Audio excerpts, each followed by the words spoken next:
Hello everyone. Thank you for coming by to watch our presentation. Today this group will be discussing the raw foods diet. My name is Rebecca Fowler and I will be covering the first section of this presentation.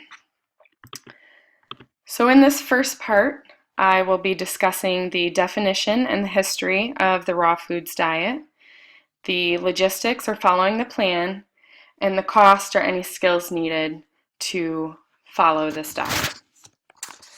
So the raw foods diet is defined as a diet consisting of any uncooked, unprocessed, and often organic foods. These raw foods are eaten as a large percentage of the diet. It is quite possibly the oldest diet known to man, dating all the way back to caveman era. Some believe this is the oldest diet because humans were eating raw foods before fire was even invented. Others believe that this diet can be related all the way back to Pythagoras and Hippocrates. Pythagoras had a philosophical and religious school in ancient Greece. Hippocrates was one of his students. As we know, Hippocrates is the father of all medicine, and his saying was, "Let thy food be thy medicine, and thy medicine be thy food." And they were both believed to be raw vegans. Then we're going to jump to Western world popularization, which happened around the mid-1970s. An author named Viktoras Kulvinskas wrote the first Western raw food book, which was Survival into the 21st Century, when raw foods and following that diet really became mainstream in the Western world and started becoming more popular. In 1984, an author named Leslie Kenton wrote The New Raw Energy, and this was around the time that juicing became really popular. So more people were catching on to the raw food diets and how to consume these foods. And then in 1994, Chef Giuliano opened the first completely raw restaurant in Los Angeles. And since that time, I believe that restaurant has been closed down, but there are many restaurants that exist nationwide, and they contain only raw menu items. And one of the big trends right now is these pop-up restaurants that a lot of people are starting to follow. So the logistics, or following the plan of the raw foods diet, you can consume only raw, unprocessed foods. They cannot be microwaved, irradiated, genetically engineered, or exposed to pesticides or herbicides, so they must be organic.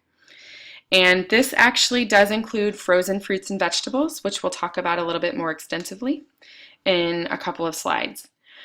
Foods cannot be heated above 115 degrees Fahrenheit.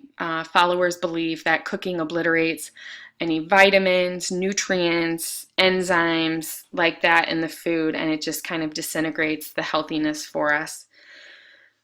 Most followers are vegan. Some do consume raw animal products. As you can see below, the included foods on the raw foods diet are fruits and vegetables, nuts and seeds, eggs, fish or meat, such as sushi or sashimi, and dairy products.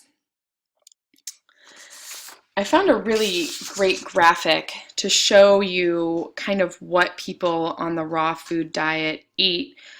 This is their pyramid that they follow. Lots of leafy greens, fruits and vegetables, nuts and seeds, some legumes, some herbs, and they do eat cold pressed oils and things like that. Something interesting I found though is in the sprouts and legumes, basically the proteins and amino acids. Some foods are not included, such as beans, whole grains, and lean proteins, because they must be cooked above 115 degrees Fahrenheit to be consumed, so followers of the raw food diet cannot consume these items. The cost and skills: it is very expensive to follow this diet. As I stated before, many followers will only consume fresh and unprocessed foods, which includes no frozen foods, and we know as dietitians and nutritionists, that is one of the ways that we tell people to save money a lot, is to buy things frozen to cut down on the cost, and those who follow this diet are not allowed to do that.